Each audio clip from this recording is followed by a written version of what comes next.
ହୀରାକୁଦ ଡ୍ୟାମ୍ରେ ଭୂତ ଘଟଣା। ଭୂତମାନେ ବାସ କରି ବସିଲେଣି ହୀରାକୁଦରେ।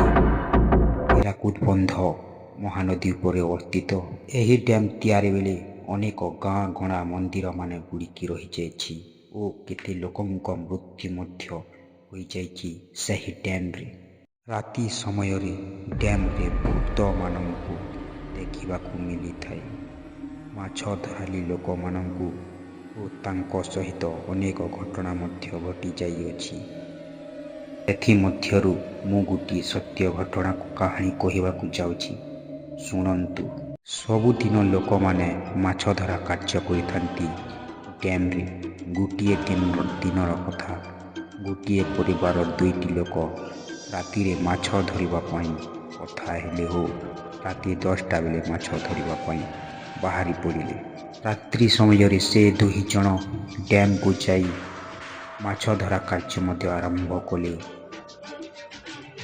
ଜାଲ ପକାଇ ଚାଲିଥାନ୍ତି। ସେମାନଙ୍କୁ କାହିଁକି ସେଦିନ ଗୋଟିଏ ବି ମାଛ ଧରି ପାରୁନାହାନ୍ତି କାହିଁକି ଯେ? ଏତିକିବେଳେ ନଦୀ ମଝିରେ କାହାର କାନ୍ଦିବା ସ୍ୱର ଶୁଭିଲା ଓ ବହୁତ ଜୋରରେ ଭୟଙ୍କର ହସ ହସୁଥାଏ। ସେ 2 ଜଣ ମଧ୍ୟ ଡରିଗଲେ। ସେହି କାନ୍ଦିବା ସ୍ୱରଟି ଧୀରେ ଧୀରେ ବଢ଼ିବାରେ ଲାଗିଲା। ତାଙ୍କ ଆଡ଼କୁ ମାଡ଼ି ଆସୁଥିଲା ଭଳି ଲାଗୁଥାଏ। ତାଙ୍କର ଡଙ୍ଗା ପାଣି ଭିତରେ ଟଲମଲ ହୋଇଗଲା ଓ ପାଣିରେ ଭାସିଗଲା। ସେ 2 ଜଣ କଷ୍ଟେ ମଷ୍ଟେ ଘରକୁ ଚାଲି ଆସିଲେ ଓ ନିଜର ଜୀବନ ବଞ୍ଚାଇଲେ।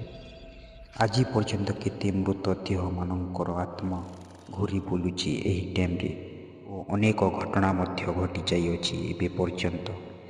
ଏ ଥିଲା ଏକ ସତ୍ୟ ଘଟଣା।